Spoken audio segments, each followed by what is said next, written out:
Hello everyone, this is part 1 of What If Naruto Was a Prodigy and in the Anbu. This story is made by Shezza, and I hope you guys enjoy this video and to like, to subscribe, to see more comment down below. BU's posture was perfectly still, obedient and subservient, as the third Hokage stood there. The silence in the room was stiffening, the Anbu guard hiding in the shadows fidgeting, but the loyal Anbu did not move. The Hokage's face was like stone, weathered and wearied, yet there was something lurking in his eyes. Something that had allowed him to reign over the most powerful hidden village for decades. Many called it the Will of Fire. Rise, Kitsune, the third Hokage said. He clasped his wrinkled hands behind his back and watched from beneath his conical hat as one of his most loyal and powerful warriors rose in a single deft movement. I have called you here to undertake a S-rank mission. It is, of course, optional should you choose to decline, but I accept, came the immediate response from the Anbu Kitsune. The white mask gleamed under the light of the office, the intimidating red stripes curled up into an angry snarl. Nonetheless, there was no emotion in the highly skilled Anbu's voice. There never was. Very well, the third Hokage murmured. He reached into his robes and patted his pockets for a few moments. Then, without a single gesture, the Anbu in the corner flickered and vanished. A second later, the guard reappeared holding the infamous Hokage's pipe. Ah, thank you, Sarutobi muttered. He lit his pipe and took a few puffs. Kitsune, rendezvous with Delta Platoon at the coordinates provided in this scroll. You will provide assistance to complete their task. It is vital for village security that this mission is completed. You have 2.5 hours. Time is of the essence. I understand, Kitsune said solemnly as the Hokage passed over the sealed and bound scroll. I will not fail you, Hokage-sama. Then, without another word, Kitsune disappeared. There was no flicker of chakra or breeze of wind to accompany the disappearance. One moment Kitsune was there. The next moment, Kitsune was gone. The third Hokage continued to puff on his pipe, clouds of smoke billowing out and hovering around him in a haze of thick-scented fog. The Anbu in the corner of the room made a hand sign and the walls of the Hokage's office flashed for a second, a circle of glowing symbols flashing in and out of existence. All at once, the stiffening silence in the room was lifted. Ferret, the Hokage commanded. The Anbu in the corner straightened as Sarutobi walked back to his desk and, with a small grunt, sat back down in his chair. A small stack of papers lay waiting for him, highly classified documents that could not be delegated to the appropriate department. Your orders, Hokage-sama, the Anbu in the corner muttered. I feel rather burdened today, Sarutobi said. Go and prepare my calligraphy set. I will be there later. Wait for me there. Sir. Ferret acknowledged and disappeared with a small puff of smoke. The Hokage sat back in his chair and continued to smoke his pipe. There was a lot riding on this mission. He could only hope that Kitsune would pull through. After some years, the threat of war diminished and the cycle began to repeat itself. Old heroes would fall and new ones would rise up and replace them. One such hero of Konoha is Kitsune, an elite and well-trained Anbu on par with some of the most powerful Junin in the world. Later on in the day in one of the Hokage's personal rooms within the tower, Ferret finished unpacking the calligraphy set and stood back up with a small sigh. Almost as if he had predicted it, Sarutobi appeared at the doorway. My cloak, the old man said with a straight face and twinkling eyes. Ferret nodded and took the cloak of the Hokage. He felt the fabric through his fingers as he hung it up on a peg. The third Hokage nodded and took another drag of his pipe, only to frown as the last glowing embers of the tobacco went out.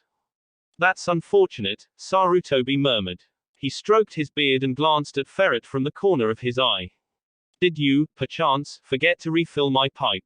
The Anbu paused. Perhaps, Hokage-sama, he said after a short while. My apologies. There's no need to apologize, Sarutobi chuckled. He moved over and knelt down before a large scroll. I have become accustomed to my elite shinobi failing their missions ever since I took you on. It was quite a difficult task for somebody of your caliber. The Anbu tensed. For a moment, the white mask seemed to scream at the Hokage, before the person behind it managed to compose himself. He bowed. My apologies again, my lord.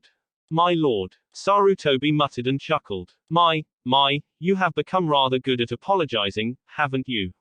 Still, it can't be helped when you manage to continually fail your routine missions. Ferret twitched. Perhaps I should give you another try, Sarutobi muttered as he picked up a fine brush and dipped it in his ink. Take my hat and place it with my coat. Ferret moved in to take the hat, but Sarutobi stopped him. I warn you, I suspect that enemy shinobi may intercept you on your mission. There is a high chance that you will fail it like usual. A strange noise came from behind Ferret's mask and Sarutobi couldn't hide the genuine amusement on his face. The elderly shinobi cleared his throat. However, I suppose I should give you a chance to explain yourself. After all, you are behaving very well today. Hokage-sama, Ferret trailed off. Go on, Sarutobi urged. He gave a small smile that crinkled up his face. I'm very impressed with your behavior, but I know that you must be very eager to speak your mind, so I shall allow it. My mind, Ferret repeated. You want me to speak my mind? Kitsune is an A-rank shinobi gifted in all of the fields of battle. Taijutsu, ninjutsu, genjutsu, fuinjutsu, kenjutsu. There is no domain that Kitsune cannot claim some proficiency at. Kitsune's mission score is impressive and his exploits will undoubtedly go down in legend. This is not Kitsune's story. The ferret mask came flying off the Anbu's head and a pair of cerulean blue eyes glared at the elderly Hokage with righteous anger. Damn it, old man, Uzumaki Naruto howled. Don't treat me like a common servant. 3 marks, like whiskers, stretched the young Anbu's cheeks as his face twisted into a fierce scowl. The boy, who couldn't have been older than 12 or 13, was dressed in Anbu armor, armor plates covering the backs of his arms and gray armor strapped over his black tunic and pants. 3 pouches hung on his waist and a bandage was wrapped around his right thigh. All in all, he was hardly an intimidating or imposing figure. The Hokage looked genuinely confused. I'm afraid I don't understand, Naruto, he said. A smile flickered on his face. As one of my loyal Anbu and my personal bodyguard, I was under the impression that you were my servant. This is his story, the story of the Anbu named Uzumaki Naruto. Personally trained by the 3rd Hokage from a young age, Naruto entered the ranks of Genin at 8, Chunin at 10 and Anbu shortly after. Listed as a B-rank shinobi in the latest bingo book, Naruto is the personal assistant and bodyguard of the legendary god of shinobi, the 3rd Hokage of the village hidden in the leaves. Essentially, Naruto was his servant. You're impossible. Naruto snapped. He folded his arms with a huff and pouted. Did you have to rub Kitsune in my face again? I find your dislike of Kitsune quite interesting, Sarutobi chuckled. He began to paint, his weathered old hands moving deftly despite his age. I would assume that you would look up to your senior officers as role models. He is talented and you could learn much about the ways of the shinobi from him.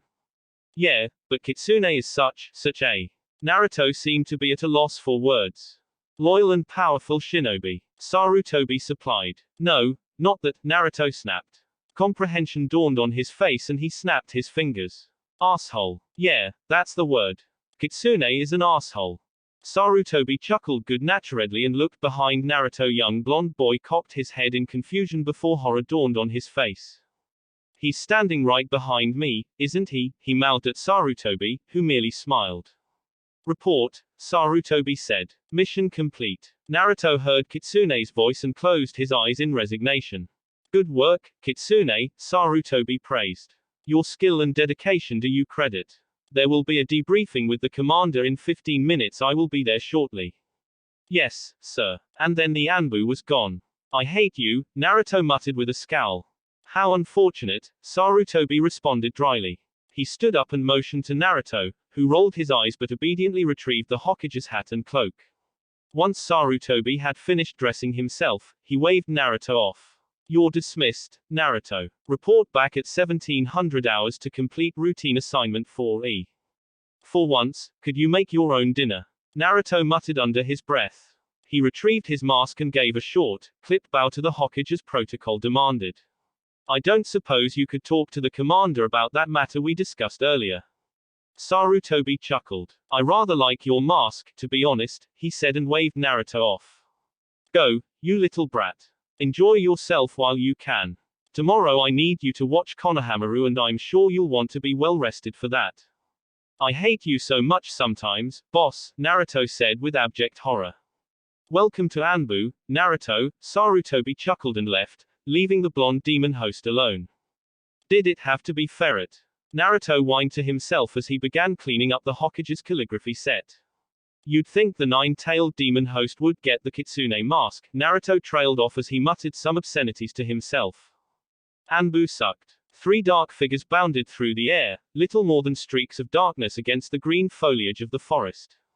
They leapt from branch to branch, moving at incredible speeds as they raced towards their destination. The trees rumbled and shuddered and the wind brought the sounds of distant cracks and whines, explosive tags and elemental jutsu clashing as the two sides waged war against each other. A flash illuminated the afternoon sky as a great ball of fire rocketed up past the trees.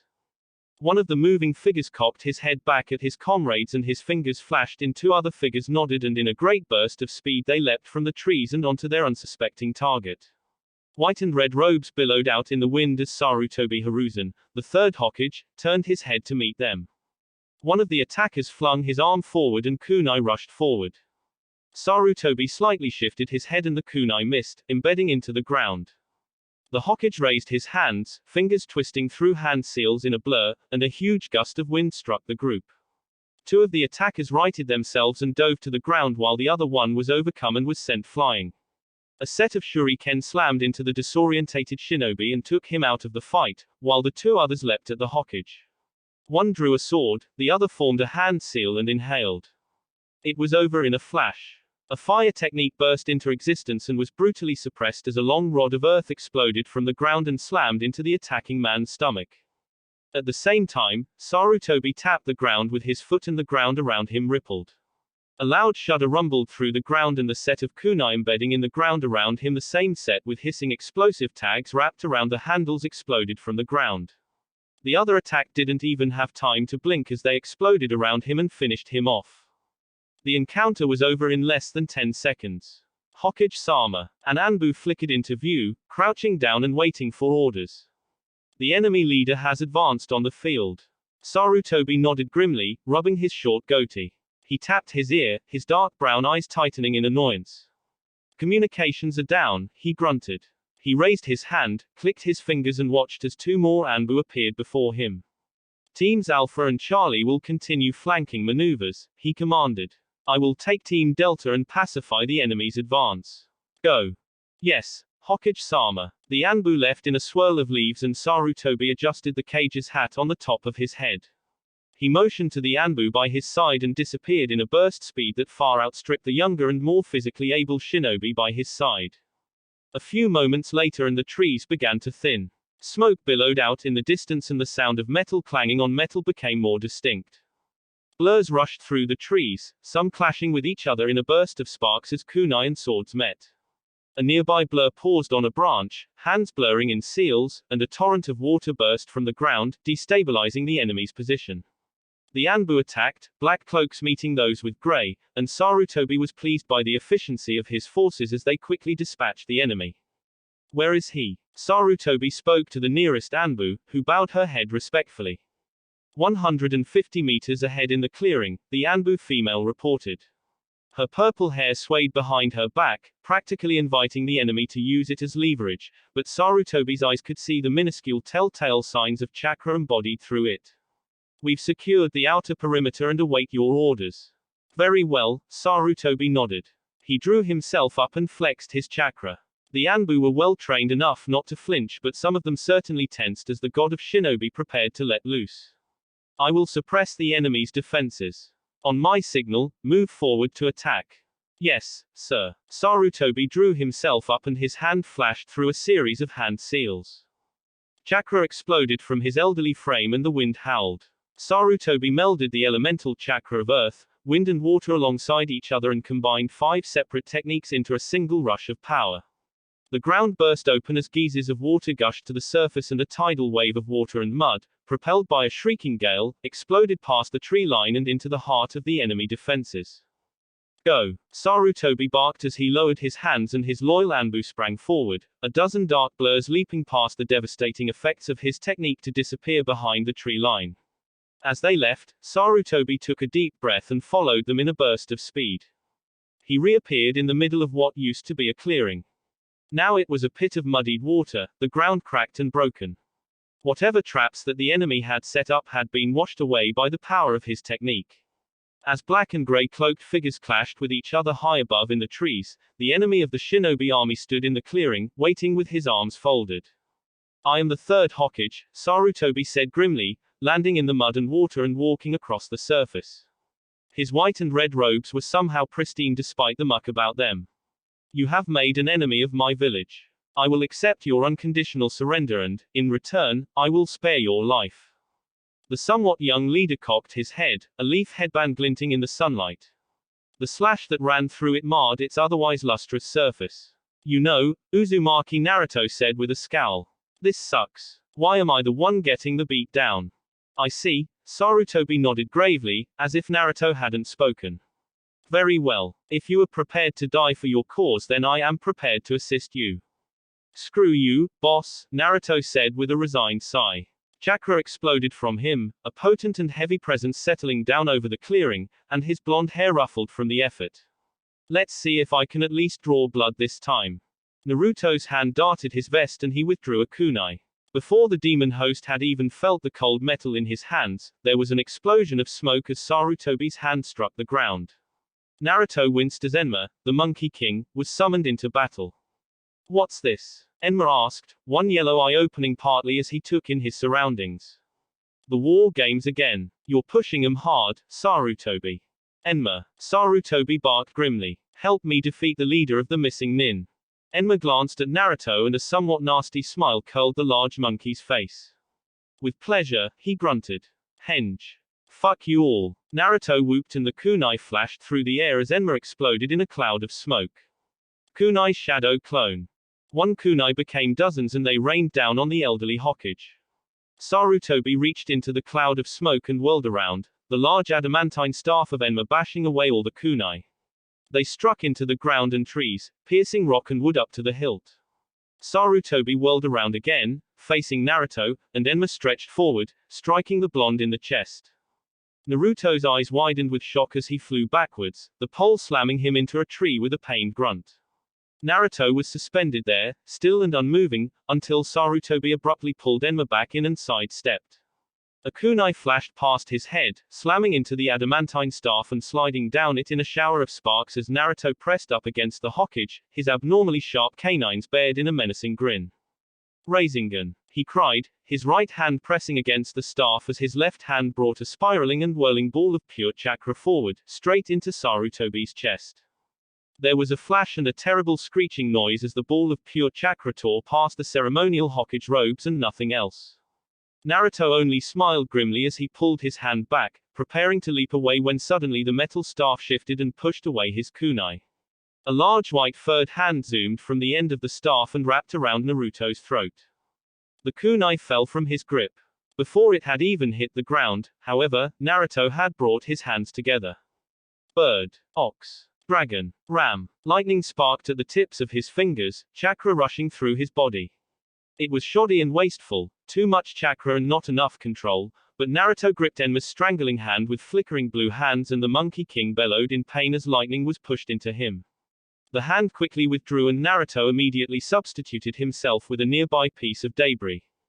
He was a fraction of a second away from being knocked out as the substitution was successful just as Sarutobi burst from the ground, a grey gauntlet swinging around and catching the clone embedded in his substitution in the face, dispelling the illusion and obliterating the piece of wood.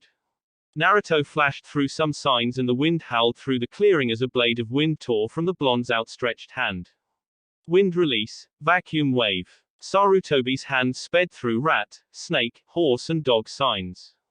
He took a deep breath and spun around. A sphere of compressed sharpened air exploded from the aged Hokage, overwhelming the incoming wind blade. Fire release, ash burning pile. The howling winds whipping around the Hokage became dirty with grey smoke. It quickly engulfed the area and Naruto's eyes widened. He raised his hands, performing a single hand sign, just as a loud crack filled the air and the smoke abruptly caught light. Fueled by the power of vacuum wave, a massive flash of light and heat roared into the heavens as the entire clearing was engulfed in powerful searing flames. A nearby tree crackled and burned as the fire caught onto other parts of the forest, forcing several of the battling shinobi to retreat further and further away. Sarutobi stood in the middle of this firestorm, seemingly unconcerned with the fires that licked harmlessly at his plated shoulders. The wizened Cage took a deep breath and his hands twisted into an unusual sign, one not part of the 12 common hand seals.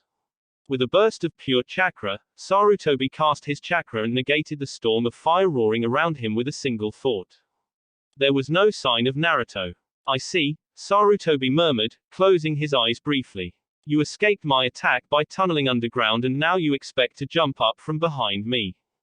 The ground behind him exploded as something flashed up, metal glinting in the sun. Sarutobi dodged the first swipe and blocked the second with his forearm guards, looking amused. Naruto grinned back at him, his face sooty and streaked with water and mud. Man, Naruto whistled. Fighting against the third Hokage is scary. So many collaborative techniques by a single shinobi, you really are a monster, aren't you? Sarutobi grunted but said nothing. A cool wind blew through the clearing as Naruto pressed down against the aged Hokage with all his strength. For that split second, they were at an impasse. Naruto was too young to have the necessary bulk to force his kunai against Sarutobi's guard without both hands, and the third Hokage could practically feel his bones creaking against the sheer pressure Naruto was bringing down on him already. The sound of metal scraping against metal grinded on Naruto's ears and he felt a rush of satisfaction as Sarutobi was forced to take a step back. Only to have a giant white furred paw slam into him and grip him by the throat as Enma, the Monkey King, appeared with a burst of smoke.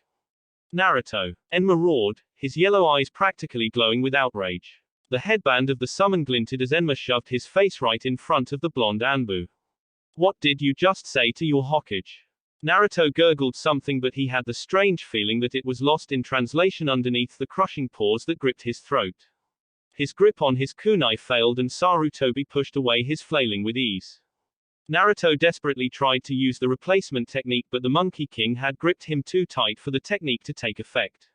Although, there was the other way he could escape. But in the end it was easier to submit. Sarutobi leaned back, his foot flicking something up from the mud, and a kunai soared into the air. The third Hokage grabbed it and with a backhanded blow, drove the unforgiving metal deep into Naruto's chest. Naruto grunted at the painful sensation but it was nothing compared to the sensation of a real kunai. As soon as the metal had touched his chest it had taken on a purplish-orange haze. The seals embedded in his training uniform also reacted, resulting in a display of fuinjutsu that the young demon host didn't really understand, but made the kunai only moderately irritating. Alas, Naruto deadpanned. I have fallen. His quip probably would have sounded better if it hadn't come from the gurgles and gasps he was still emitting as Enma squeezed tighter and tighter. That's enough, I think, Sarutobi wheezed. He appeared to be breathing a little harder than usual, although it was hard to tell with him. Enma complied and disappeared with a puff of smoke. Naruto gasped for air as he fell to the ground, reveling in the sensation of cool air flowing to his lungs. He panted as Sarutobi straightened out his clothing. During that fight, his robes hadn't even gotten muddy. Naruto scowled as he slowly clambered to his feet. Ferret, Sarutobi murmured, his eyes taking in the devastation around him. In the nearby distance, battles were still being fought. Transmit this to all other operatives. Operation message number 3C. The operation has concluded.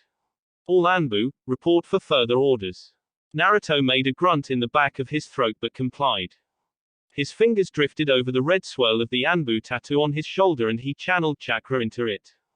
A small flash of smoke swirled around him. When it cleared, Naruto was dressed in his Anbu garb, a white porcelain mask covering his face. Naruto carefully went through a dozen hand seals and placed the palm of his hand on his Anbu tattoo. All throughout the forest around them, Anbu operatives battling at each other stilled as a message was telepathically transmitted across the short distance. Attention all active Anbu forces within training group number 7 Anbu operative designated as Ferret, brings operation orders number 3C. Orders are as follows: operation concluded, success to team designated as Red. Report to grid coordinates 13A674 orders. It was no Yamanaka technique but it did the job. Naruto removed his hand and waited for the horribly dizzying sensation that always accompanied him when he used the technique. He was sure that the third Hokage could have easily performed the technique himself. A massive wave of nausea and a sudden blinding migraine struck him. But if the Hokage wanted to do all of the grunt work then he wouldn't have fast-tracked a naive genin into becoming his personal assistant all those years ago, would he? Naruto waited out the aftereffects of his techniques, which were not surprising considering his age and proficiency in the arts of mental communication and warfare.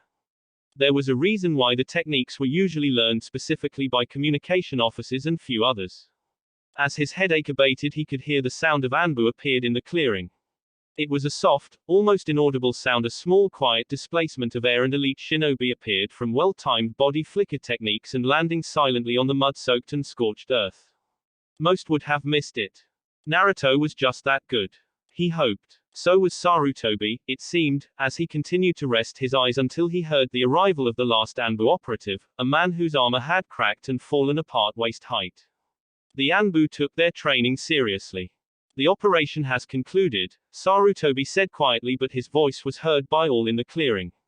The rebel uprising led by former Anbu operative Uzumaki Naruto has been suppressed. As the leaders of both sides of the rebellion, he and I have reached a satisfactory conclusion. Naruto's eyes widened and he wanted to whimper. Uzumaki will take full responsibility for his actions. Sarutobi thundered. Some of the Anbu snickered as the sheer agony that was radiating off the ferret masked blonde by the Hokage's side. All Anbu operatives in the team designated as Blue will be integrated back into the rank and file. Uzumaki Naruto, as the leader of the insurrection, shall provide compensation to each and every single one of you on top of additional administrative duties. Wait, what? Naruto cried out. Sarutobi reached over and absently whacked his assistant across the back of his head.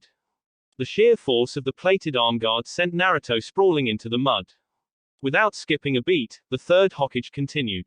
All food and leisure costs will be reimbursed directly from the failed rebel, Uzumaki Naruto. Sarutobi concluded. Spare no expense on his account.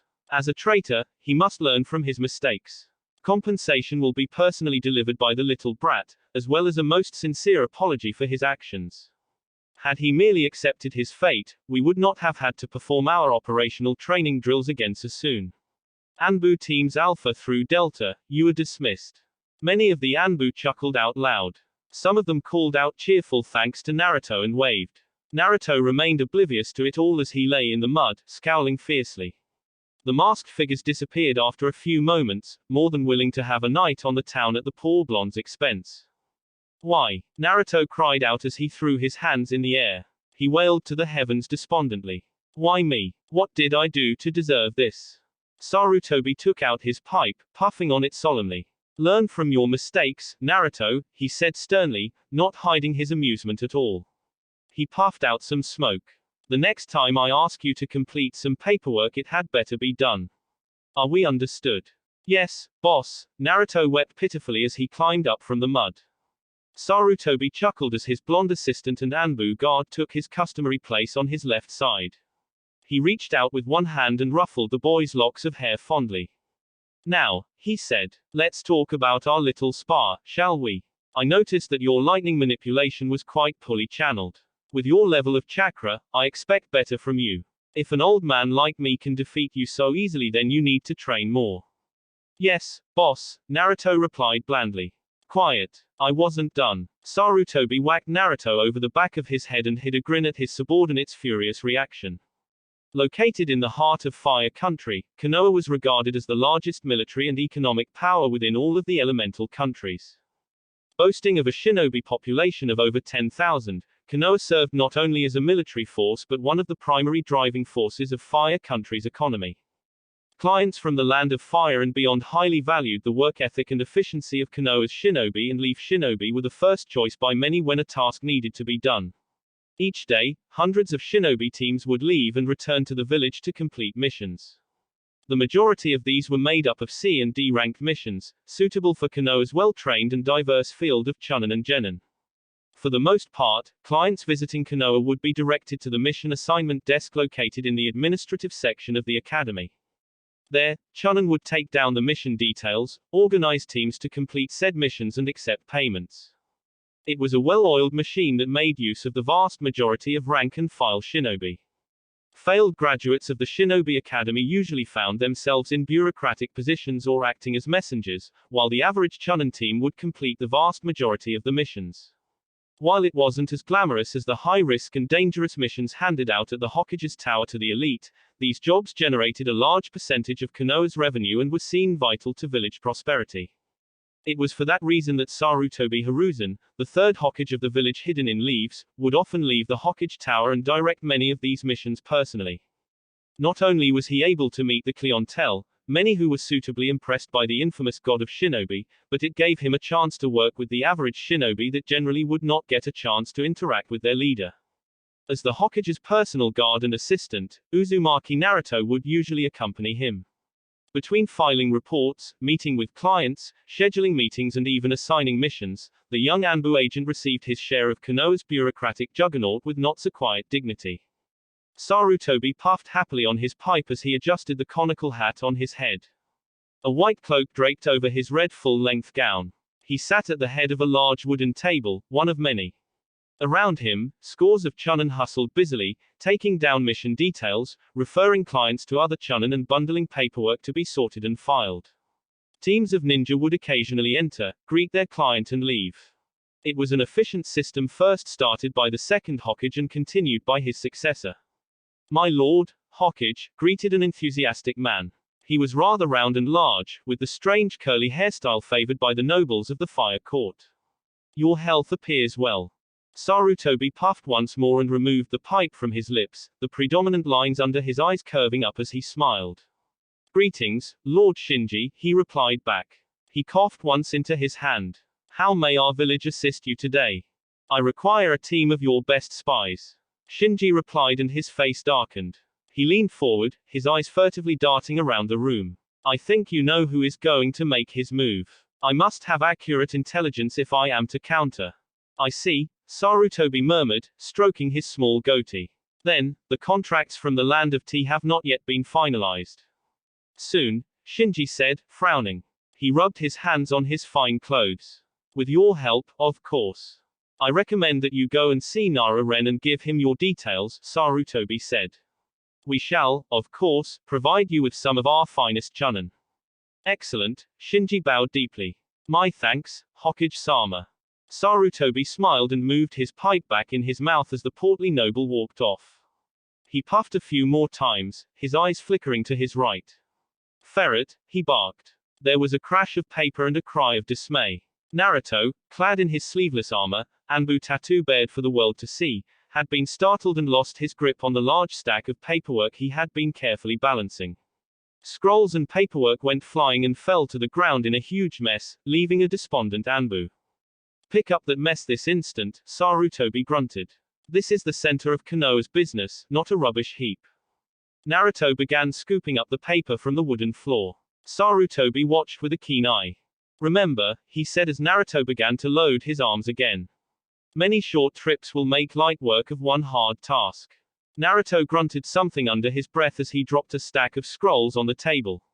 They formed a messy pile as the Chunins around him ignored him with well-practiced ease. With a single hand sign, two more Naruto shimmered into existence around him, and together the three of them picked up the rest of the scrolls. They flickered and disappeared from sight as Sarutobi went back to puffing on his pipe happily. "Ferret," he commanded after a few moments, and couldn't stop the small smile that curved the corner of his lips as Naruto returned in a flash, responding to his summons with all due haste. Malice practically radiated from the kneeling blonde as Sarutobi lifted a hand and pointed. "You forgot one." "Thank you, Hokage-sama," Naruto responded between gritted teeth. In a flash of movement, he took the offending scroll and disappeared again. Sarutobi waited a little longer this time. "Ferret," he barked. The two nearest Chunins were watching with amused interest as Naruto reappeared again, a cloud of smoke signifying his appearance as his control slipped, probably due to his annoyance. "Yes, sir," Naruto spat out. "Your laces are undone," Sarutobi said. He nodded sagely. "Remember, you will never overcome large hurdles when the smallest of obstacles threaten to entangle you." "Begging your pardon, sir," Naruto said with forced politeness. "But I'm wearing sandals." "Oh," Sarutobi uttered. He paused, thoughtfully puffing on his pipe.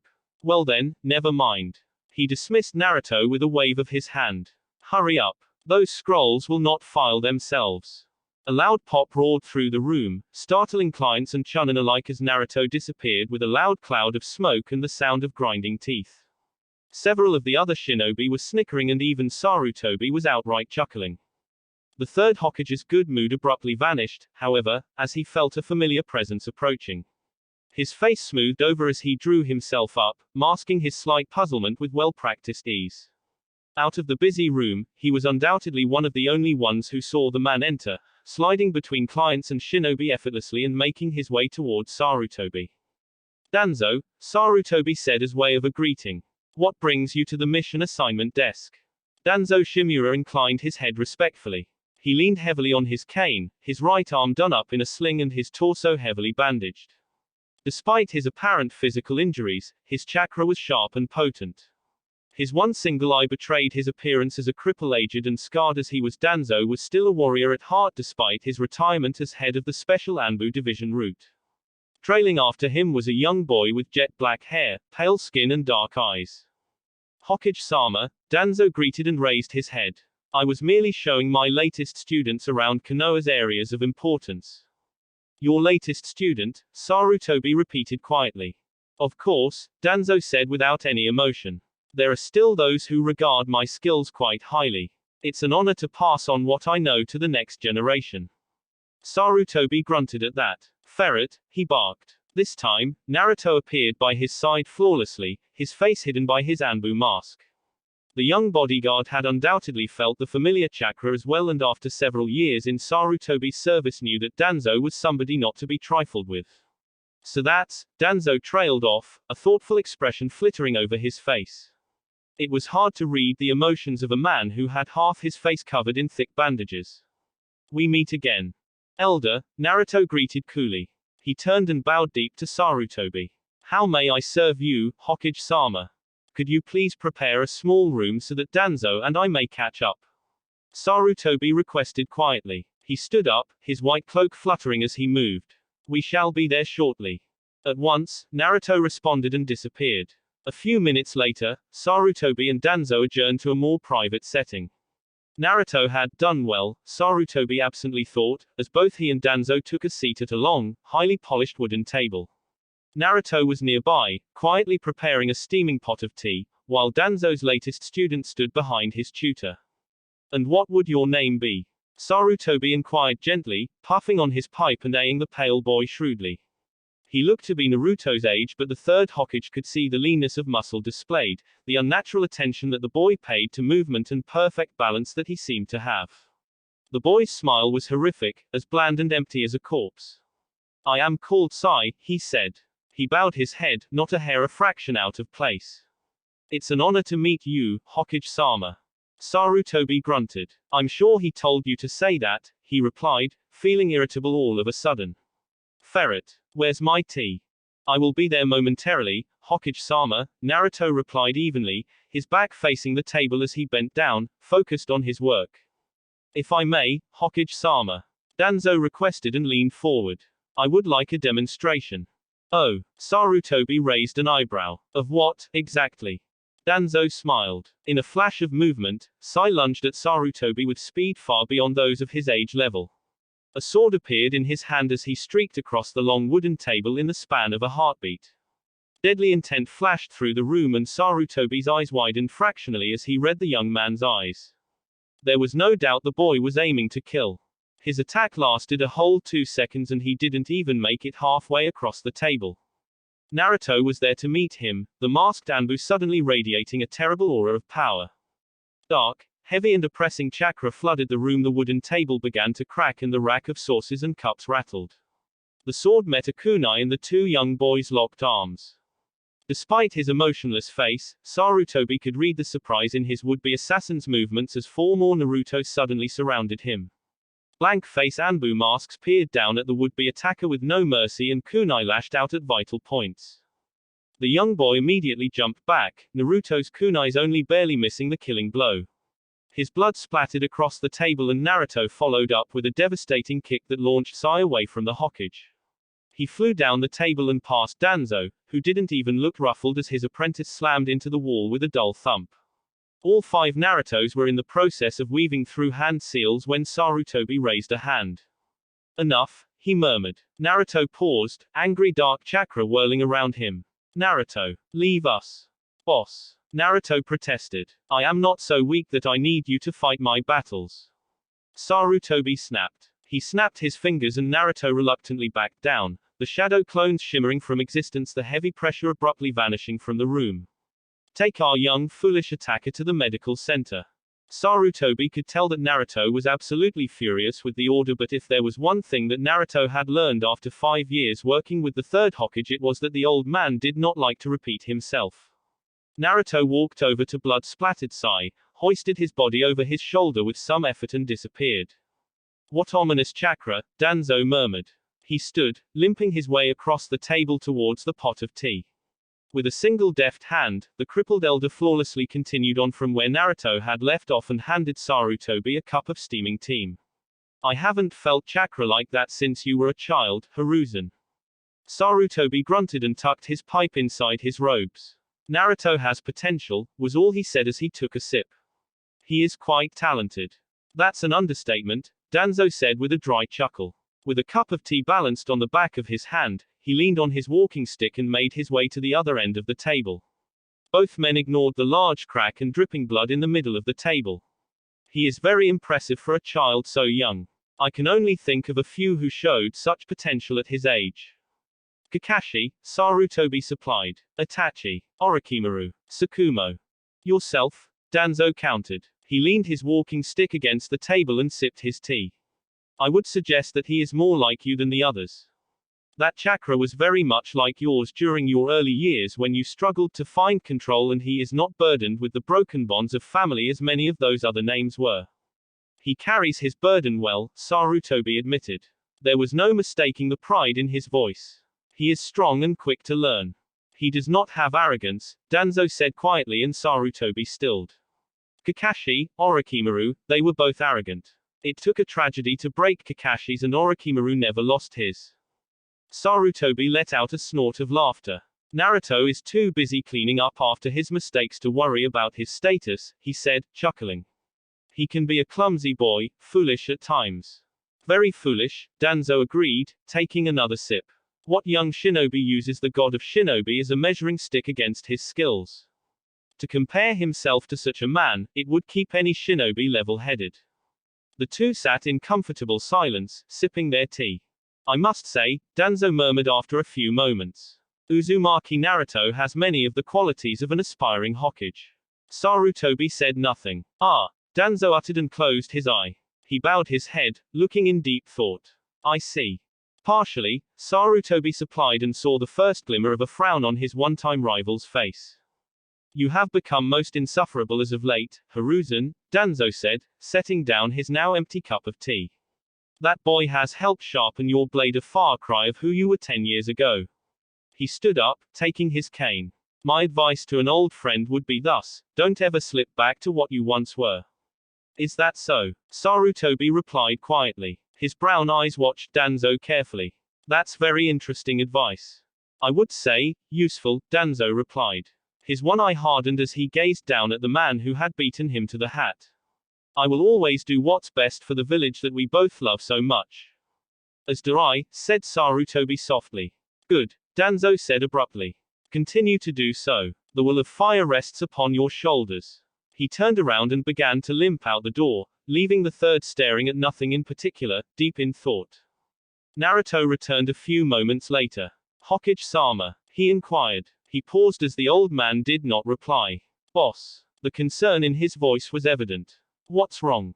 Sarutobi blinked. What's wrong? He repeated. His arm rose and he lashed out at Naruto, sending the masked blonde boy soaring through the air. Why is there a mess on this table? What's with that crack? Ferret. Attend to your duties. Ow! Naruto groaned as he pulled himself free from the plaster and out of the wall that the third had just sent him flying into. You old bastard. He shook his fist. Don't get angry with me, boy. Sarutobi yelled as the fire returned to his veins. He glared at Naruto. You just put a hole in my wall. Explain yourself. What? Huh. But you, Naruto trailed off in a round of indignant splutters as the third abruptly whacked his head again. All right, he groaned, rubbing his abused head. I'll clean up, you wrinkled old slave driver.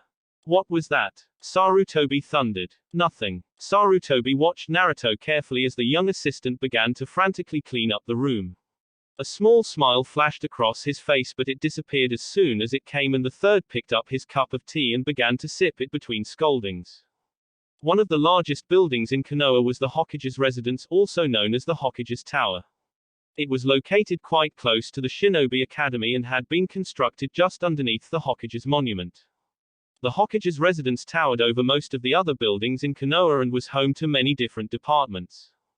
Anbu headquarters lay directly beneath it, guarded carefully by the elusive masked shinobi. There were libraries filled with countless scrolls. Records of previous missions, character profiles of friendly and enemy shinobi, and thousands upon thousands of technique scrolls could all be found inside. The third Hokage was infamously known for single-handedly learning and mastering each and every single technique scroll that Konoha had to offer. The Hokage's Tower was also where A and S ranked missions were handed out to elite teams of Jonin and Anbu. Prestigious clients were sometimes given the privilege of visiting but rarely saw much activity, as all as elite-level shinobi received their missions and left with speeds too quick for the untrained eye to see.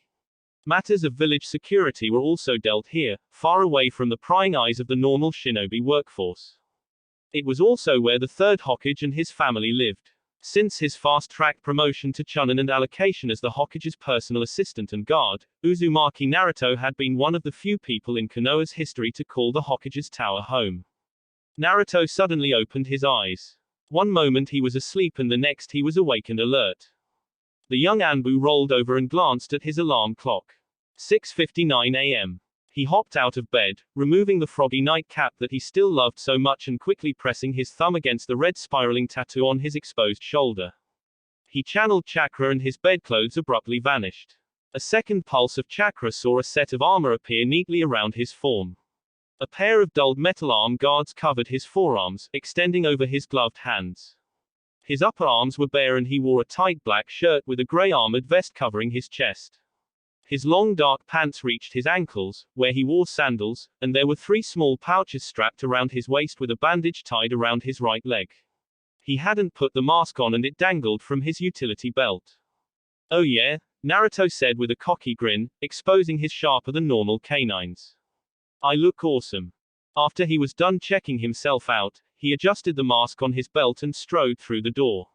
With a well-practiced movement, he turned off the clock just as it flipped from 6:59 to 7 o'clock and the first tones of the alarm went off. It was time for him to perform one of the most dangerous aspects of his job, waking up the third Hokage. "Oi!" Naruto shouted loudly as he entered the master bedroom of the Hokage's residence. He felt an itching sensation around his Anbu tattoo as the complex barrier seals recognized his identity and allowed him to pass without reducing him to a pile of steaming ash.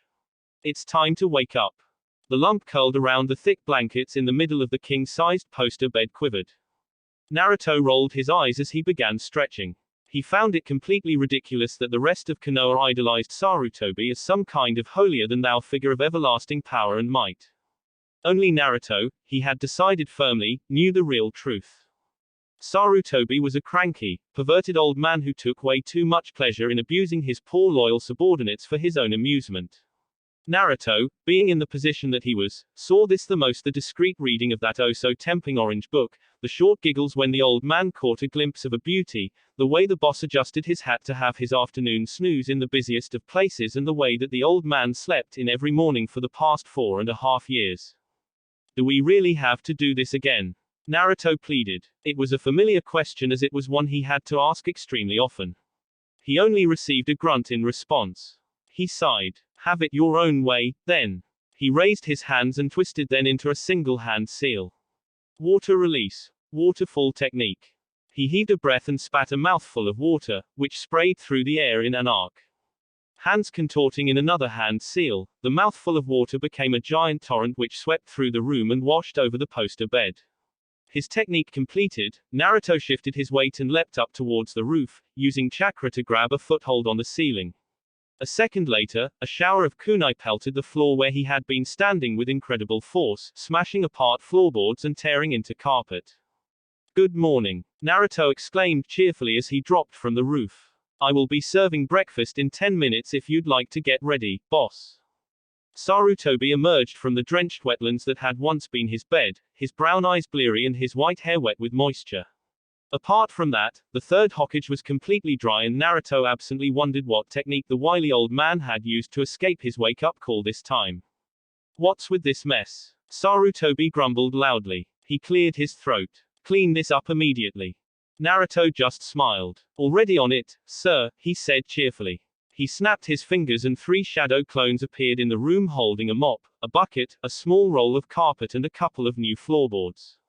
We'll have this fixed soon, so if you'd like to make your way to the kitchen. Little smartass, Sarutobi grumbled as he shuffled his way out of the room. None of the clones saw the little smile playing on his face. Right, the original Naruto said, folding his arms. Routine assignment number 3E: clean up the old man's mess begins. I'll go and make breakfast. You guys take care of this and then begin the morning training. He left as the first shadow clone made the ram sign and began to use water-based nature manipulation to suck out all of the moisture within the room and deposit in the bucket. The second was bending down and plucking the kunai out of the floor, and the third was stripping the Hokage's bed. It was a well-practiced routine and one they had done many times before, although the third Hokage didn't always use kunai. Breakfast time at the Sarutobi house was interesting and Naruto would always find himself running around trying to take care of 5 things at once. The third Hokage would play with his breakfast, bowls of oats, plates of buttered toast, hot bacon and eggs and fresh fruit merely being toyed with. The third's grandson, Konohamaru, would scoff down his food as soon as he got it, bits of it flying everywhere. Naruto would desperately try to get Konohamaru's lunch done in time while making the boy slow down and eat properly, and at the same time, forcing the third Hokage to eat at least a plateful before grabbing a bite himself. It hadn't always been this bad, Naruto reflected despondently. His hands were a blur as he wrapped up the last of Konohamaru's food and placed it in the bag. The third had been quite good to him when he first arrived and he would usually join Konohamaru in his meals as the several staff did all the work. However, as Naruto grew into his responsibilities, the old man got worse and worse, until each morning was like wrestling with a wild boar. Sometimes Naruto thought that the Hokages was deliberately doing it to piss him off. You, eat. Naruto barked, pointing one angry finger at the Hokage. The third was dressed in his long white robes and his conical hat was pointed downwards, shielding his eyes. If you snooze then you're not going to get anything. Sarutobi grunted and made a noise that might have been one of agreement and he lifted his hat. The old man yawned, absently toying with his bowl of porridge. Naruto glared at him until he caught movement at the corner of eye. He whirled around, blue eyes narrowing into slits. Konohamaru, with his arm cocked back and a plate of sauce-smeared bacon in his hand, froze with widened eyes. Sit. Naruto snapped. He appeared behind the young brat in a lightning-fast body flicker and forced him back on his seat. Eat properly like a human instead of a monkey. Naruto sighed as Konohamaru continued to shovel food in his mouth. He glanced at Sarutobi, who had again hid his eyes behind his hat and was snoring quite loudly, and he sighed. You're the Hokage of the most powerful shinobi village in the world. Stop slacking off and eat your breakfast. Naruto bellowed and Sarutobi jerked awake. The old man seemed to wilt underneath Naruto's dangerous look and began to quickly eat the food in front of him. Something hit him in the back of the head and there was a giggle. Think that's funny, do you? Naruto asked dangerously, spinning around to face the little boy. Konohamaru's giggles turned into full-blown laughter as Naruto buckled underneath a sudden heavy weight that slammed into his head. There was a crash as a bowl broke on his head and something warm and oozy dripped down into his hair. He glanced at the Hokage, whose eyes were closed and his arms still outstretched as he finished the last spoonful of his breakfast. That's it. Sudden heavy and oppressive chakra filled the room. Konohamaru squeaked and Sarutobi's eyes opened a fraction as Naruto flipped through some hand seals. Naruto release. He shouted angrily. Breakfast shuriken technique. Chakra flared and the kitchen became a whirlwind of food as Naruto spread his arms around and the food on the table leapt from their plates and span right into the faces of Konohamaru and Sarutobi. Bacon followed the toast which followed the eggs and fruit. The technique only lasted a few seconds and by the end both occupants of the table were covered in food. Right. Naruto breathed as the room fell silent. He pointed at the third Hokage. You will go and get washed up and ready for work. If you're not in your office at 9 a.m. sharp then I'm not doing any of your paperwork for the day. Sarutobi jerked at that. And you? Naruto growled, spinning around to face Konohamaru. You're coming with me to have another shower right now. I don't want to, Konohamaru said defiantly. He folded his arms and turned away. Listen here, brat. Naruto growled and shoved his face directly in front of the young boys. There are two ways we can do this: the hard way where I throw you into cold shower, or the really hard way where I throw the cold shower at you. Konohamaru gulped. 20 minutes later, Naruto and Konohamaru were walking through the streets of Konoha towards the academy. The blonde-haired Anbu had cleaned himself up and was wearing his porcelain mask over his face. Konohamaru was pouting as Naruto led him past the shops and villagers, many of whom waved or bowed at the young boy. Naruto didn't miss several of them giving him strange looks and merely scoffed. His mask was on purely for protocol at this point, because it wasn't like his identity was a secret to that many people. After all, how many short blonde Anbu members were there? Still, he supposed it was better than the looks he used to get. Right, Naruto said as the academy loomed up ahead. Make sure you be good today. No pranks. No mucking around. If I have to come and catch you, you'll be sorry. Yeah, Konohamaru said with a jeer. He huffed. As if you could find me. Brat, Naruto said crossly, but he ruffled the young boy's hair affectionately. It's your graduation exam today, isn't it? You remembered? Konohamaru asked in surprise. He chuckled bitterly. Of course you did. Gramps didn't. Naruto made a small sound of comprehension. I'm sure he knows, he said breezily. He didn't say anything at breakfast, Konohamaru muttered. He looked at the ground, kicking a small stone away. He just sat there being stupid again.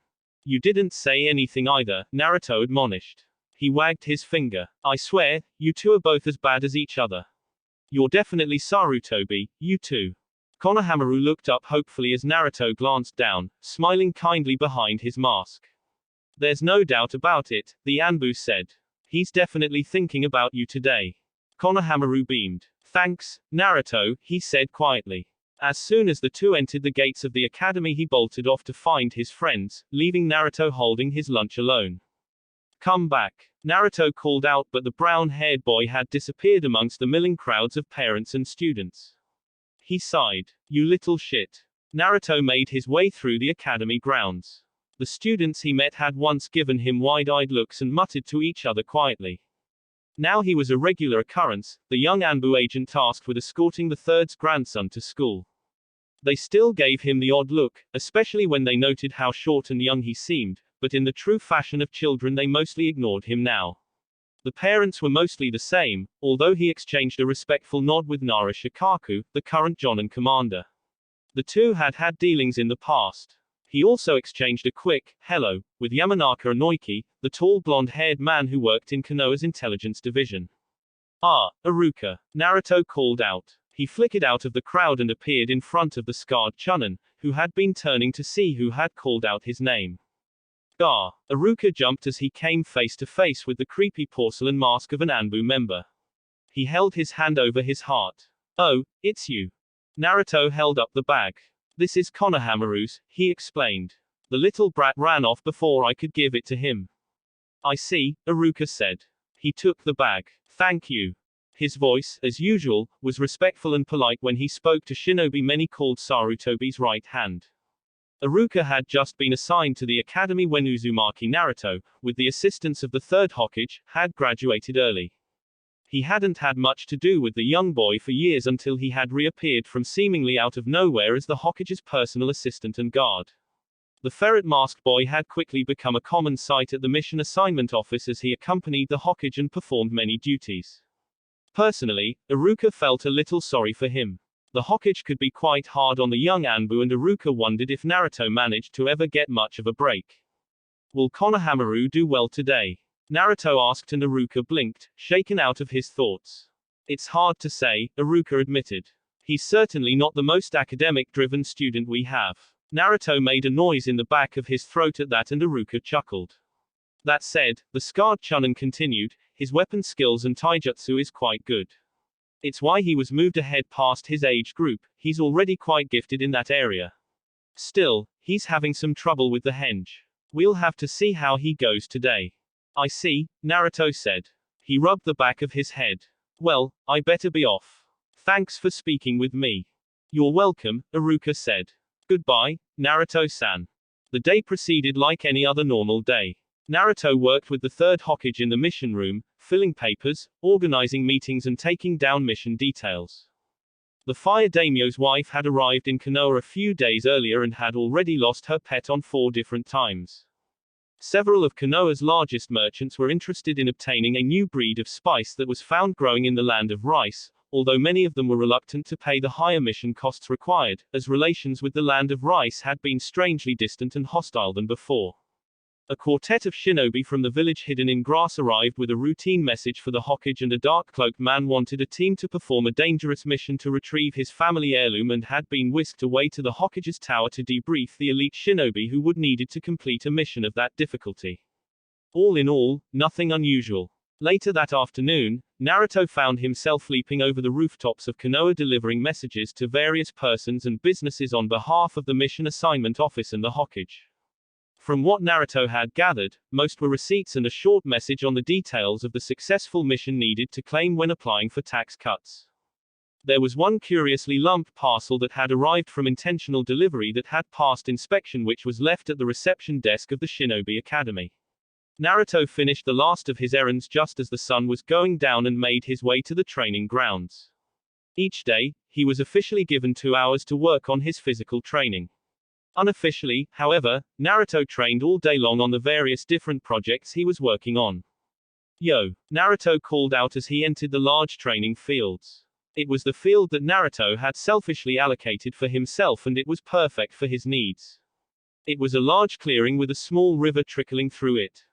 Surrounded by trees, the noises here would be muffled by the foliage and keep snooping visitors away. Hey! One of his shadow clones returned the greeting. There were whole groups of them there, and each was working on a specific aspect of Naruto's training. 5 groups of at least 10 clones worked on each part of his elemental nature manipulation, using leaves and chakra paper to hone his ability to generate elemental chakra.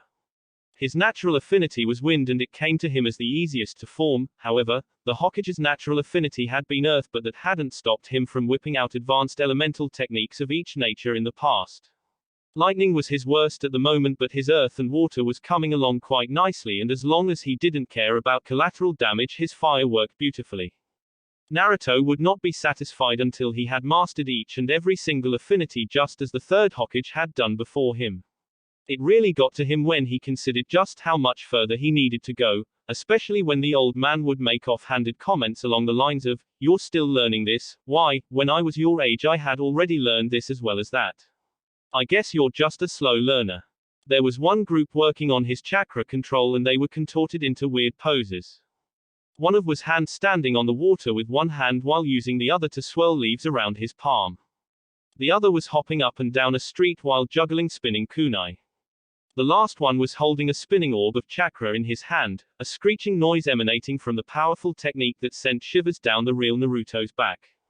That was probably the ultimate test in chakra control. The Rasengan, the powerful technique, worked by rotating multiple rows of dense chakra in different directions while keeping it contained in a stable sphere in one's hand.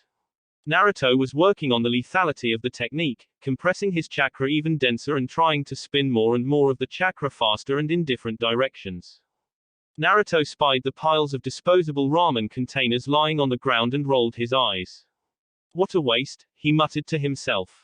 He cleaned up the clearing as best he could and began to work on his techniques.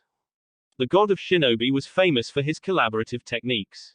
When an average shinobi could perform a single technique in a few seconds, the third Hokage was able to weave through multiple techniques, often stopping partway through one to start another while keeping the different strands of elemental chakra separate from each other within his body, and while empowering his limbs and muscles with chakra.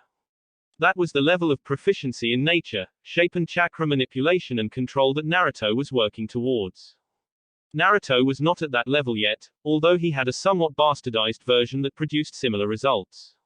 It involved working with clones, each who would focus on one specific technique, while Naruto would direct and combine them all together. That only worked because his clones used the same chakra as he did, and even though Naruto was a chakra juggernaut, the third once said that Naruto had more chakra at his age than he had, even that left him quite fatigued in the end. Shadow clone. Naruto muttered, and with a puff of smoke somebody appeared right next to him. His replica gave him a dry look.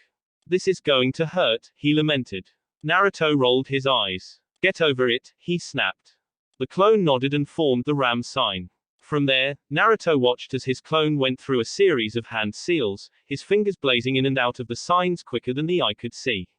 He knew what was happening even as the clone did it. Form water elemental chakra, compress it, store it in the tenketsu of the upper back where mobility would not be limited, form water elemental chakra, compress and release it into a technique.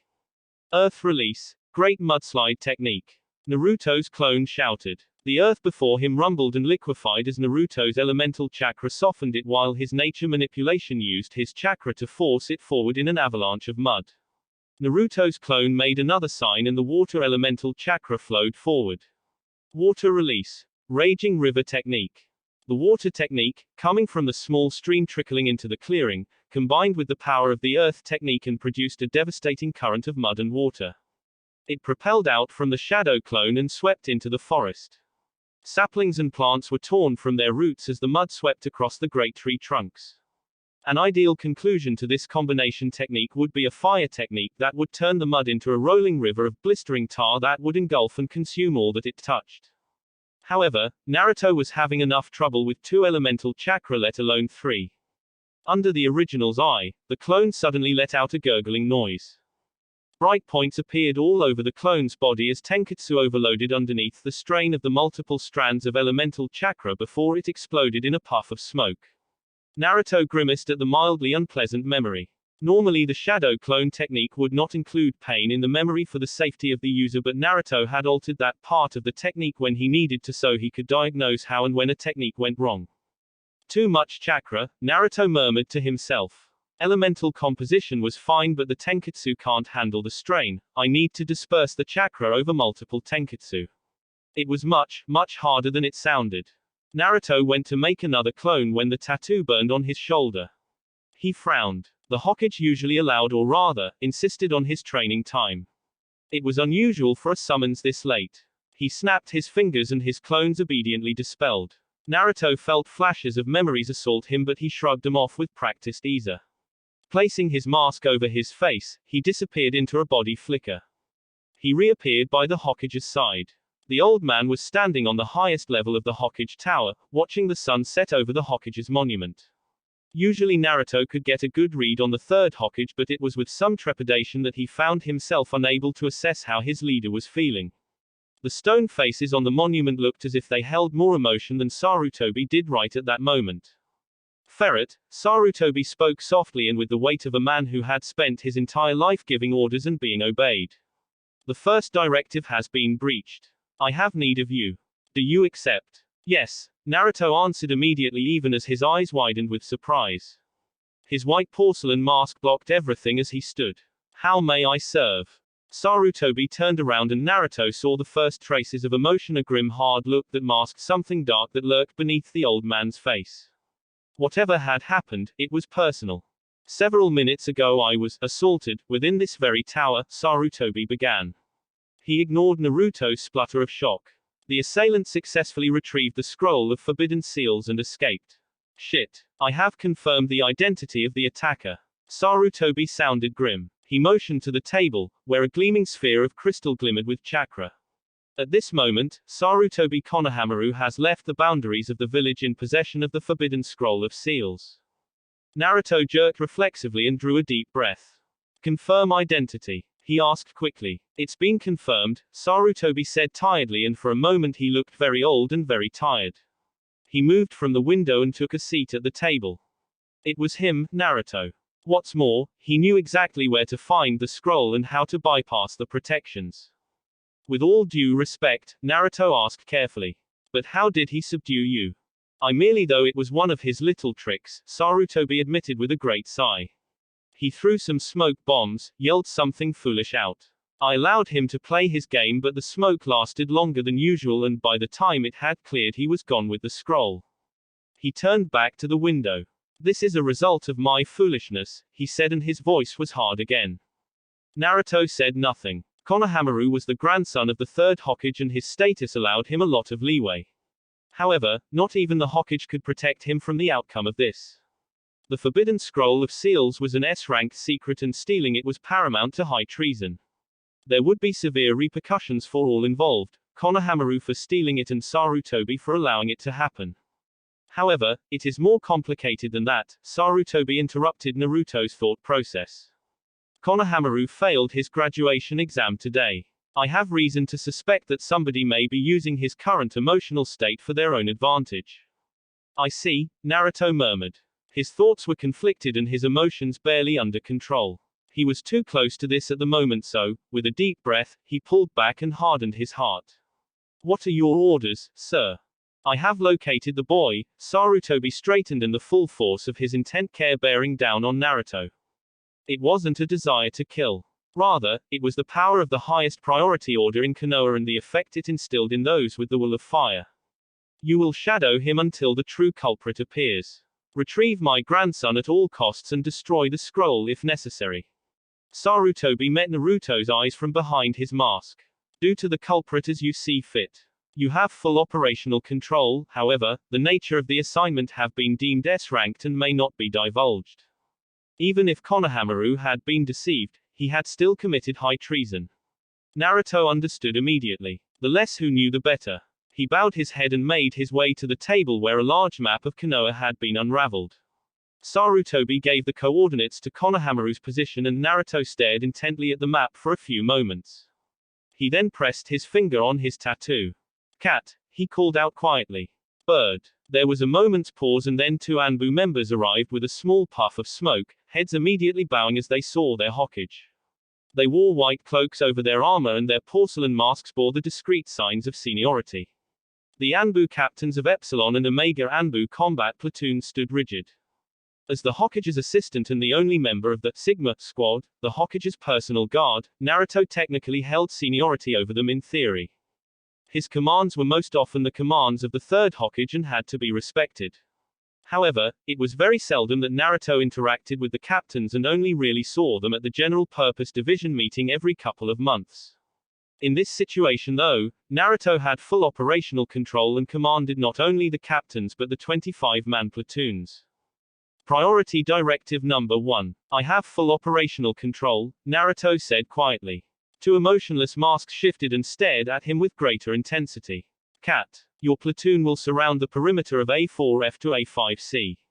Entry denial. He paused and glanced at the map. Move out immediately. Dismissed. Cat disappeared and Boar waited patiently as Naruto studied the map carefully. Boar. You'll position your platoon to cover sections G3A to G3Z, Naruto concluded, tracing his finger across the map. Deny entry and detain those attempting to exit. I will be within that zone shadowing the target. Backup may be required. Go. Boar nodded and disappeared, leaving Naruto and Sarutobi alone in the room. Once he was gone, Naruto gazed at Sarutobi.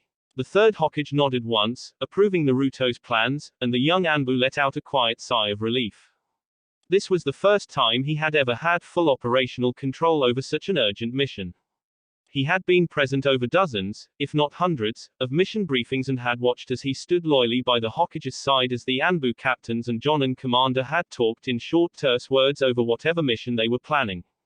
Even the Anbu commander had interjected at one point, the enigmatic figure saying 3 words that, in hindsight, had entirely changed the outcome of the mission. Naruto was just hoping some of that had sunk in.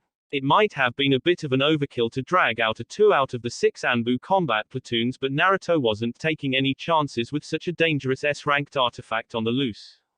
The mission has commenced, Naruto told his Hokage quietly. He paused. I will bring him home.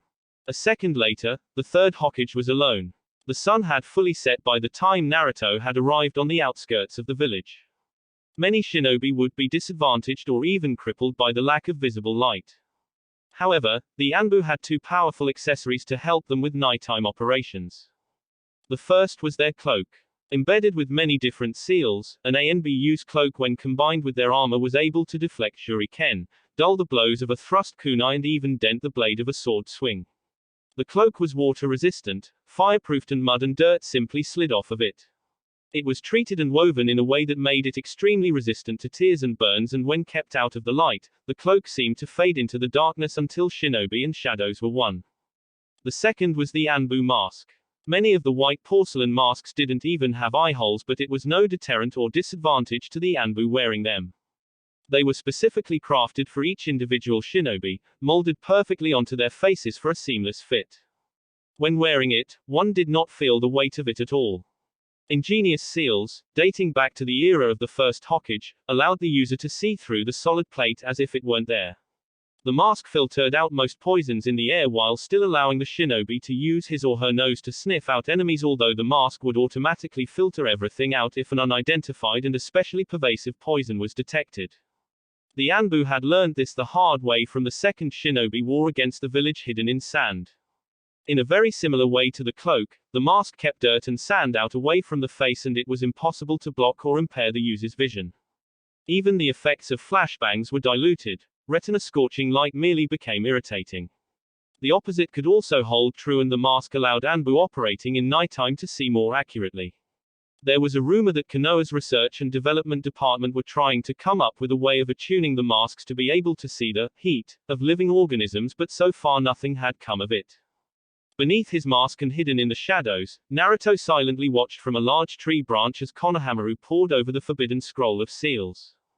His chakra suppressed as best he could, Naruto controlled his breathing and remained motionless, ignoring the large part of him that wanted to storm down into the small clearing and whack the stupid brat over the head. His feelings were only slightly abated as he took in the young boy's pure desperation, Konohamaru trying desperately to master one of the techniques in the scroll. Naruto kept a very careful eye on the boy. The techniques were forbidden for a reason, but so far the brown-haired child hadn't even come close to mastering one. Breathe in. Breathe out. Breathe in. Breathe out. After 20 minutes, a motionless Naruto was beginning to get impatient. He had detected no other presence within distance and hadn't seen any signal flares go up at the various choke points he had assigned the two Anbu platoons at. There was no sign of the unknown mastermind. Wait. Naruto's eyes darted to the left, but he didn't move his head as he detected the slight vibration of movement. Somebody was pushing through the undergrowth, plants rustling loudly as this person didn't even attempt to hide. Naruto waited, and with a twitch of his fingers the spring-loaded mechanism in his right cloak sleeve placed a kunai into his hand. Who was it? The figure burst into the clearing and Naruto tensed, ready to move in. Some part of him was surprised at the identity of the man as Yumino Iruka, Konohamaru's teacher, glared down at the surprised-looking boy. You, he roared. What have you done? Naruto paused. Hey. Konohamaru waved at Iruka nervously. You're too early. I haven't learnt a technique yet. Give me some more time, please. More time. Iruka roared. He lunged forward and snatched the scroll out of Konohamaru's hands. You shouldn't even be looking at this, you idiot. Do you want to kill yourself? Naruto frowned. Despite his anger, he could see and feel the concern and worry in the scarred Chunan's voice. What was going on here? But, the test. Konohamaru protested. He reached for the scroll. I haven't finished the test yet. What test? Iruka unknowingly echoed Naruto's question. The test Mizuki-sensei gave me. Konohamaru said quietly. He bowed his head. He said that it was a shame that a descendant of the third Hokage could fail the graduation test. He said that there was an secret test, where you passed if you could prove that you were a shinobi. I had to steal this scroll and learn a technique, but they're too hard. Iruka was staring at Konohamaru with a strange look on his face. But, he said quietly. It was Mizuki who told me that you had stolen the scroll and told me where you had ran off to. He trailed off as it became clear. Naruto would have intervened right there and then, but he was taken completely by surprise as something flashed in the corner of his eye. He moved his head just in time as kunai pierced the trunk behind him. He didn't dodge the next set as they slammed into his chest, three blades thrown with unnerving accuracy at his vital points. The cloak and armor absorbed most of the blow, but Naruto heard a crack and grunted in pain. An instant later, wires wrapped around his chest and arms, binding and trapping him to the trunk of the tree. Something shifted in the darkness and two gleaming windmill shurikens came spinning at him. One was set to sever his head. The other exploded and a shower of deadly debris rained down on the cloaked figure bound to the tree. There was a blur of movement as Naruto dropped from underneath his cloak, leaving it still bound to the tree. He felt a streak of white-hot pain slash at his face and felt thuds against the back of his armor as he dropped to the ground and leapt forward. Get down! Naruto shouted, flickering over to the surprised Iruka and Konohamaru, who had only just looked up. Between the second short ambush and his escape, he had distinctly heard sizzling. He threw himself over Konohamaru just as the tree he had been hiding in exploded in a great ball of fire. The ground roared and shuddered, the shockwave disorientating and throwing Naruto off. It only cost him seconds, but seconds was all that the mysterious assailant needed. He rolled to his feet, a kunai in his hand, prepared to defend from a second attack. He had no need. Iruka stood in front of the two boys, arms outstretched as multiple kunai littering his body. Naruto observed him clinically. The armor had blocked most of the damage and no vital points had been hit. Mizuki. Iruka growled. Come out. There was laughter from the trees and a figure appeared on a tree branch further up from the burning remains where Naruto had been standing. The man was dressed in a chunin vest and had silver hair and cold blue eyes. Iruka, this really doesn't concern you, he said, idly spinning a kunai in his hand. He only had eyes for Naruto, however, and watched him keenly as the young Anbu stood up. All I want is the scroll and the kid and I'll go. There's no need to die over this. You traitor. Iruka breathed. Mizuki, Naruto called out, even as he unwrapped the bandage strap round his leg and began binding his shoulder. His armor had been cracked and dented but it had held up, but the edge of his mask had shattered and there was something warm and sticky dripping down his cheek. There are 4 Anbu patrols and the 3rd Hokage surrounding the area. You will not escape. Surrender and you will be spared. You know, I think I'll take my chances, Mizuki said with a grin that told Naruto that he was entirely too confident. I'm a smart guy, I'll find a way out. He already had a way out, Naruto realized abruptly. He reached for his flares only to pause. They had been stashed away in his robe which, if it hadn't been turned to ashes by now, was surrounded by a blazing fire. Anbu equipment was tough but not tough enough to come out of ground zero of detonating grade 1 explosive notes. You're not that smart, Naruto remarked dryly and he snapped his fingers. Shadow clones that had been observing from other trees launched themselves at the traitor, who actually looked surprised as he jumped away from tree. As Mizuki and the shadow clones engaged in hand-to-hand combat, Naruto whirled around to Iruka and Konohamaru. Iruka, Naruto called. Can you move? Yes. Iruka gritted out between clenched teeth. I'm giving you a priority S-ranked mission. Naruto commanded. You are to take the scroll and Konohamaru and leave the area. Move 4 clicks west and you'll find reinforcements. Understand? Iruka nodded as Konohamaru looked on tearfully. 3 loud puffs of smoke filled the clearing as Mizuki dispelled the 3 of the 4 clones. Naruto, the young boy sobbed. A moment later, Iruka had bundled both him and the clone up and quickly fled the area. Naruto turned to Mizuki as he finished off the last shadow clone and analyzed. The target had shown impressive close combat capabilities. His stealth was high, although it was likely he had been waiting before Naruto had arrived and saw where the young Anbu had hidden. Weapon skills high. Ninjutsu unknown. Genjutsu unknown but possible adequate considering he had crept up on Naruto.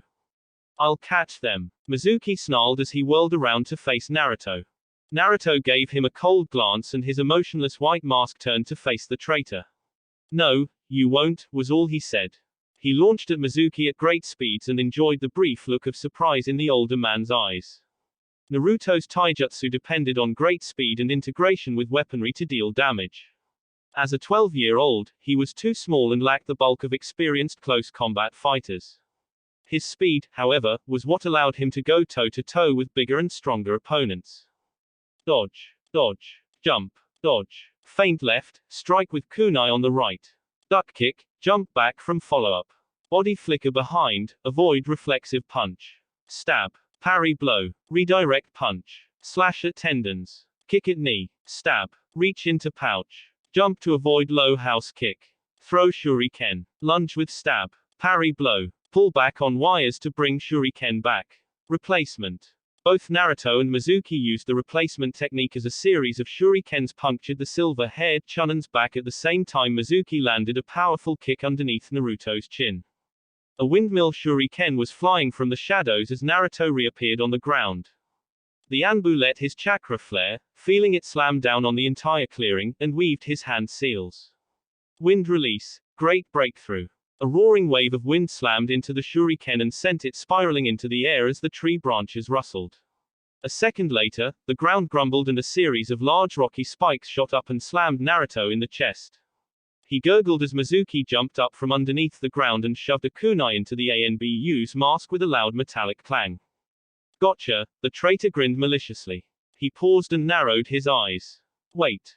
The sound of metal whistling through the air made him jump back, and the henge on the windmill shuriken that Naruto had replaced himself with disappeared. Reappearing in the air, Naruto launched a series of kunai at Mizuki and blazed through a set of hand seals.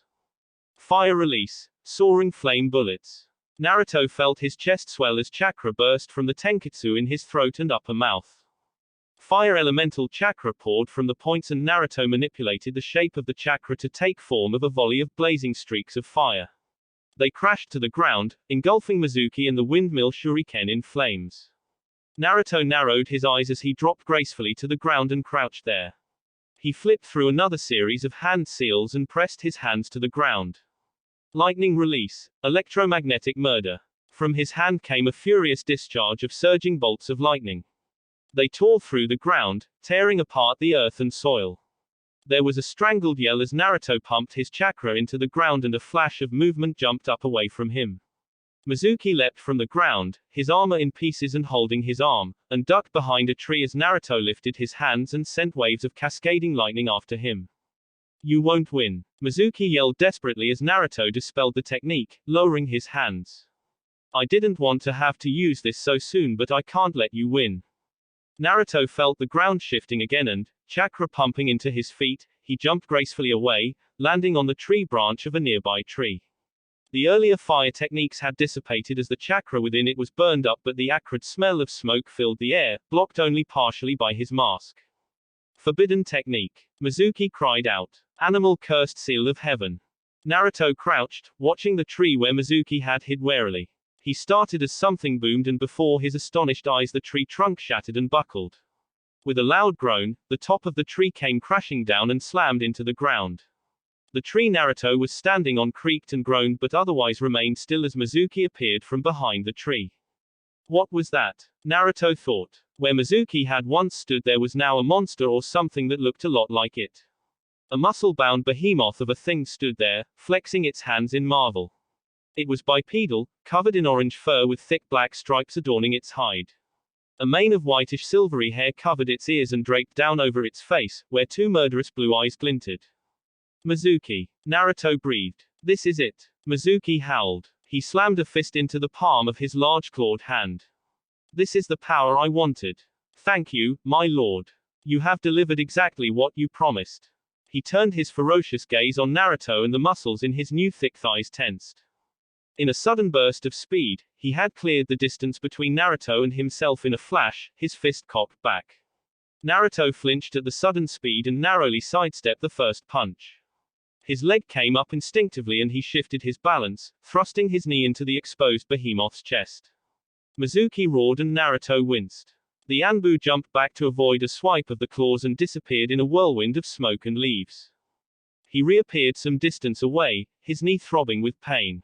His hand came up and with a puff of smoke 24 shadow clones appeared. Go! Naruto ordered and they obeyed, launching themselves from behind the tree and moving to engage the new and improved traitor. He created 2 more clones and together they weaved a series of hand seals, each one ending on a different sign. A series of loud pops echoed through the forest as the beast-like Mizuki had no trouble dispelling the clones. Fire release. Fire dragon flame bullet technique. Earth release. Seismic upheaval technique. Wind release. Wind cutter technique. Mizuki, who had just finished off the land shadow clone in hand-to-hand combat, felt the ground rumbling and the trees howling, looked up in horror. The original Naruto poured his elemental chakra and released it from his mouth in a giant stream of fire. He held his hands up as he directed the flames, a third of the torrent burrowing underneath the ground, a third rushing straight ahead and a third spirally into the sky. Fire elemental chakra blended with wind and the fire exploded as blades of wind tore through it. Flame and wind spun together with a high-pitched shriek, and the streams of fire in the air and on the ground met to create a wall of flame that encompassed trees and plants, reducing them to ash in mere seconds. Fire and earth elemental chakra also met as the earth technique melded with the fire technique. The ground rumbled and was torn apart as geysers of exploding soil roared up into the heavens, great gouts of fire ripping through rock and stone in seconds. There was nowhere for Mizuki to run. He made a series of signs and slammed his hands to the ground. Earth release, earth-style wall. The soil beneath his fingers trembled as chakra was poured into it, and it rose up and took the form of a muddied wall twice as tall and once as thick as Mizuki. Earth elemental chakra raced over the surface. The wall hardened into thick gleaming stone that flickered from the light of the wall of flame coming towards it. Mizuki leapt up and gripped the side of the walls with the soles of his feet. He slammed his bestial hands on the stone just as the wind-enhanced fire struck the wall. The wall glowed from the pressure and heat of wall of flame and shuddered as the earth around it exploded in pillars of fire and mud. Shrapnel tore at him, cutting into his fur and hardened muscle, and Mizuki howled with pain, but he kept his hands on the rock, pouring as much chakra as he could spare into his only defense. The fire looked as if it would overcome him, but after a few moments it abated and the wall held, cracked and trembling but whole. He was completely unprepared for the 4 shadow clones that darted from around both sides of the wall and lunged at him. A kunai flashed as Mizuki tensed his muscles and leapt off the wall. The first shadow clone bridged the distance and plunged his blade deep into the beast's knee. The second ignored Mizuki's howl of agony as it stabbed its kunai deep into his torso. The third jumped up above him and grabbed the fourth's arm, pulling with all its might and sending the shadow clone plummeting down to deliver a nasty rib-crushing kick to the airborne Chunin. Mizuki slammed into the ground with great force and little warning. The earth, churned and baked, seared into his fur and he yelped, rising up on his one good leg and panting as blood dribbled from his mouth. His body so filled with the sensation of pain and burning, he didn't feel the slight vibrations below him until the ground below him cracked and parted as something jumped up from underneath him. Rasengan. A bright whirring orb of spinning chakra caught Mizuki right in the chest. He howled in agony as the chakra spun away, tearing into flesh, muscle and bone. The force of the technique propelled him up into the sky, where the third and last shadow clone was ready for him. With another devastating kick, Mizuki was slammed back into the ground. This time, he didn't get up. The shadow clones dispersed as Naruto jumped up from the ground.